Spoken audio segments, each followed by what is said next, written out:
Forgiveness. This topic is forgiveness.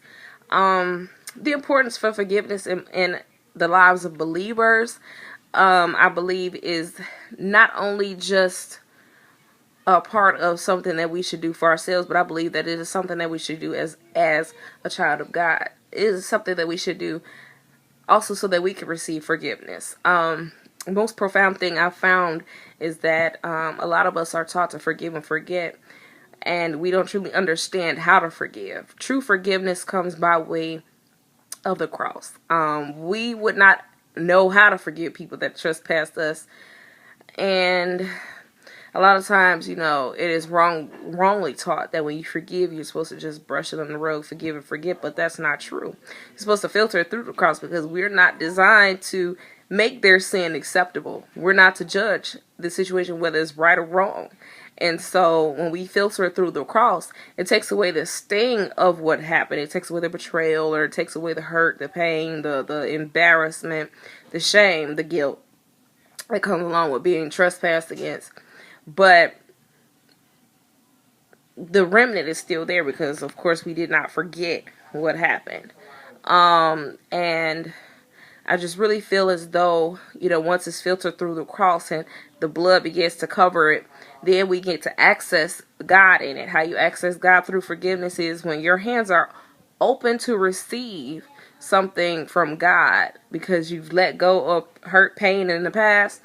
Then you're open to receive blessings. Whenever it clogged up, is because a lot of times just a simple thing, we have not forgiven.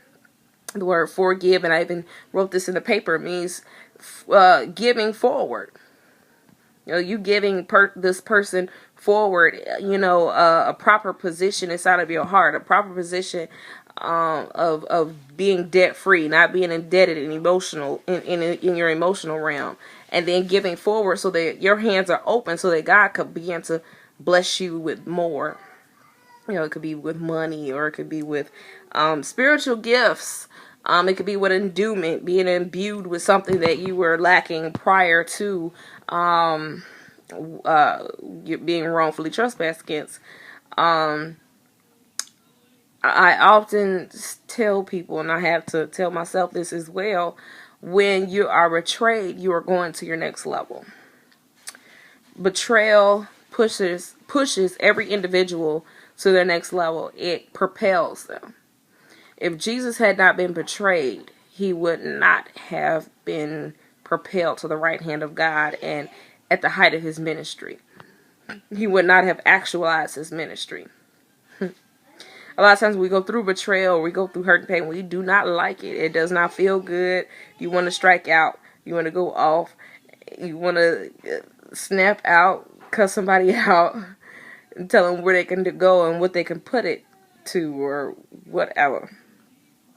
But that's not the way that God would have it. God would have it that we would forgive and begin to release them into his hands. That he could judge the situation properly. That he could deal with the situation, and he could also take care of you. The Bible says that he has come to mend the brokenhearted. And so whenever we go through situations that warrant us to forgive, a lot of times we forget that when we give forward, we are left to a God that can really mend our hearts. We miss out on the beauty of the season of God healing us and God bringing restoration. We miss out on heaven's work inside of our lives when we don't adequately forgive, and when we don't adequately submit to that season. A lot of times we try to buck up against the season by becoming bitter. And bitterness, hides. It's a close cousin of unforgiveness. Bitterness hides, and I hate that this is happening to me, or I hate that happened to me, or I wish I could take that back. It's a close kin. It's like a little sister to resentment and remorse. But even in those situations that warrant, resentment and remorse, you must still forgive. God mandates forgiveness from us. He mandates that we let people go. That we let, the trespass into his hands so that he could judge it, not us. And that is the importance. Once again, that is the importance of forgiveness, is that when our hands is empty and we give it forward to God, and we release that person, he judges their debt. And then he pays you according to the debt that you were judged by. Forgiveness.